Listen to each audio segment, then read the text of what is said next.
Hello, welcome to SMS education. और आज हम सीखेंगे कैल्क के कुछ बेसिक फंक्शंस को, जैसे sum, SQRT, INT, ABS, round, now, count जैसे कुछ फंक्शंस को हम समझेंगे। तो चलिए अपना कैल्क खोल लेते हैं। ये रही हमारी कैल्क इंटरफेस। अब जो सबसे पहला हमें सीखना है वो है हमारा सम। इसके लिए हम कुछ पहले नंबर्स को लिख लेते हैं। देखिए ये हमारे कुछ नंबर्स लिखे होंगे। अब अगर हमें इनका सम फाइंड करना है तो फर्स्ट ऑफ ऑल तो हम इज इक्वल टू लगा करके पहले नंबर पर क्लिक करेंगे, फिर प्लस लगाएंगे, दूसरे नंबर पर क्लिक करेंगे, फिर प्लस लगाएंगे, तीसरे नंबर पर क्लिक करेंगे, फिर प्लस लगाएंगे, चौथे नंबर पर क्लिक करेंगे। इस तरह से करके हम सारे नंबर्स का सम फाइंड कर सकते हैं। लेकिन ये थोड़ा लेंदी मैटर हो जाता है, बहुत समय लगता है और इसे फॉर्मूला नहीं और इसे एक फंक्शन का यूज बिना किए हुए कर रहे हैं। यहाँ पर हमने किसी भी तरह के फंक्शन का यूज नहीं किया हुआ है। विद फंक्शन बनाना है तो इज इक्वल्स टू सम करेंगे, ब्रैकेट को ऑन करेंगे और यहाँ पर ये रेंज हम ले लेते हैं। ये देखिए हमने रेंज ले ली, रेंज लेकर के एंटर कर देंगे। देखिए सब जुड़ करके आ गया। ये बहुत क्विकली हो गया। जैसे ऊपर वाले में हमने केवल 4 जोड़े थे और इतना समय लग गया था, इसमें सारे जुड़ गए और कितना कम समय लगा। तो ये क्विकली परफॉर्म होता है और with the help of function होता है। यहाँ पर हमने सम फंक्शन का यूज किया है for adding these values. In value को जोड़ने के लिए हमने सम फंक्शन का यूज किया हुआ है।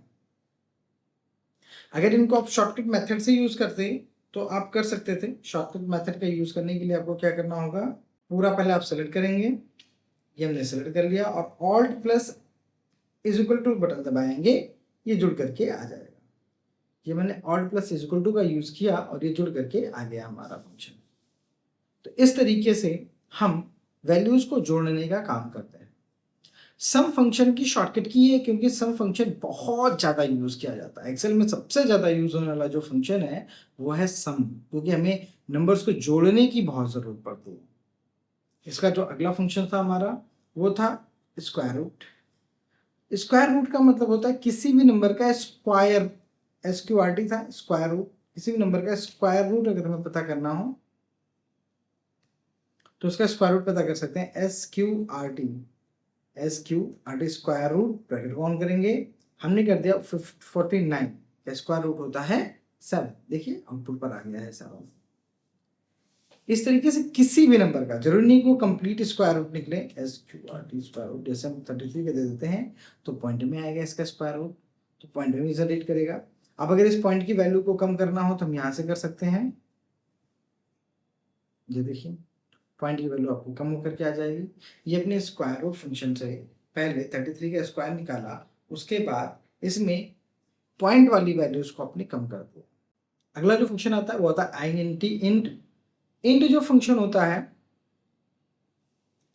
वो is equals to INT। Int लिखा आपने, ब्रैकेट ऑन किया और मान लीजिए कोई इंटीजर वैल्यू नहीं लिख रहे हैं तो वो इसको इंट में कन्वर्ट करने का काम करता है। किसी भी वैल्यू को अगर आप इंटीजर में कन्वर्ट करना चाहते हैं तो इंट फंक्शन का यूज करके आप ये चीज कर सकते हैं, इस एक्शन को परफॉर्म कर सकते हैं। अगला फॉर्मूला हमारा ABS यानी absolute value is equal to ABS।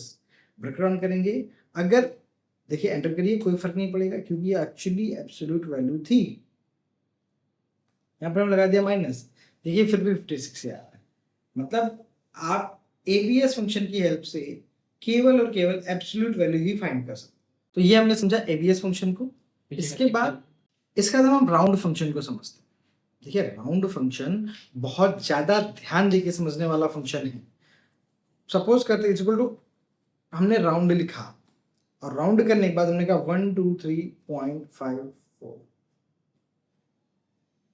अब अगर इसका राउंड निकालते हैं हम 1 से, या 1 से राउंड निकालते हैं, या एक काम करते हैं इसको नंबर थोड़ा और बढ़ा के 2 से राउंड करते हैं, तो इसका आंसर आएगा 123.67। क्यों आए 123.67? बिकॉज ऑफ, ध्यान से देखिएगा, ये जो हमने राउंड किया है यहां पर, इसको थोड़ा सा जूम करके देखते हैं पहले। ये अब यहां पर जो आप ये राउंड करेंगे 2, तो मतलब ये है कि ये पॉइंट की इधर वाली डिजिट में 2 डिजिट को दिखाएगा, आगे की डिजिट नहीं दिखाएगा। और अगली डिजिट अगर 5 या 5 से बड़ी है तो इसके एक डिजिट मतलब इसमें एक ऐड हो जाएगा। अगर ये वैल्यू 5 या 5 से बड़ी है तो इसमें एक वैल्यू प्लस हो जाएगी। ध्यान रखिएगा, अगर ये 4 होगा तो इसमें कोई ऐड नहीं होगा। इसी में क्यों? क्योंकि हमें पॉइंट के बाद 2 नंबर देखने हैं, इसलिए 2 नंबर छोड़ के ही तीसरा नंबर जो होगा वो अगर 5 या 5 से ज्यादा है तो दूसरे नंबर पर एक ऐड हो जाएगा, अगर ऐसा नहीं है तो जैसा था वैसे ही रह जाएगा। जैसे इस बार हमने कह दिया 664, तो इसका आंसर आ जाएगा 123.66, ये देखिए। और अगर इसी को मैंने कह दिया 665, तो ये अगला नंबर आ जाएगा 123.67। और सेम कंडीशन अगर मैं यहां पर कहता हूं मुझे पॉइंट के बाद 1 डिजिट देखनी है, पॉइंट के बाद 1 डिजिट देखनी है, तो अब सिर्फ इस डिजिट को दिखाएगा। इसके बाद वाली डिजिट अगर 5 या 5 से बड़ी है तो चेंजेस होंगे, नहीं तो नहीं होंगे। जैसे अभी आंसर आएगा 123.6, और अगर मैं यहां पर कर देता हूं तो आएगा 123.7। इस तरीके से राउंड होता है। इधर की डिजिट को राउंड करने के लिए जैसे मान लो मैंने लगाया -1, अब इधर की डिजिट को राउंड करने के लिए लिखते हैं -1। अब ये वाली डिजिट 0 बन जाएगी, और अगर ये डिजिट जो 0 बन रही है ये 5 या 5 से ज्यादा होगी तो इसमें एक प्लस होगा, नहीं तो माइनस, कुछ नहीं होगा। तो इसका आंसर आ जाएगा 120.0। 120.0 पॉइंट नहीं आ रहा है, कोई बात नहीं। अगर 2 डिजिट कर देते हैं तो यहाँ से दो डिजिट राउंड हो जाएंगी, हो जाएगा 100। और अगर मान लो ये वाले डिजिट 5 से 5 से बड़ी होती तो ये 200, देखिए 200। ये हमारा राउंड फंक्शन है, बहुत इंपॉर्टेंट है, ध्यान से समझ लीजिएगा। अगला फंक्शन बनता है नाउ। नाउ से इज इक्वल्स टू नाउ, हम आज का डेट और टाइम जान सकते हैं। ये बहुत छोटी प्लेस है इसलिए नहीं आ रहा, ये देखिए, ये आज का डेट और टाइम बताने के लिए यूज किया जाता है नाउ फंक्शन।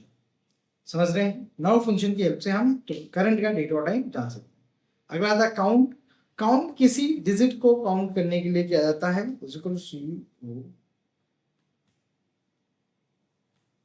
काउंट। हमने सेलेक्ट किया, इसमें टोटल 3 डिजिट हैं, तो इसका आंसर आएगा 3। ये देखिए, तो इस तरीके से हमने जितने फार्मूला समझने थे, basic of sum, average, int, ABS, round, now, count, इसी, हमने सारे फंक्शंस को अच्छे से समझ लिया। आज की वीडियो में इतना ही। Thank you so much.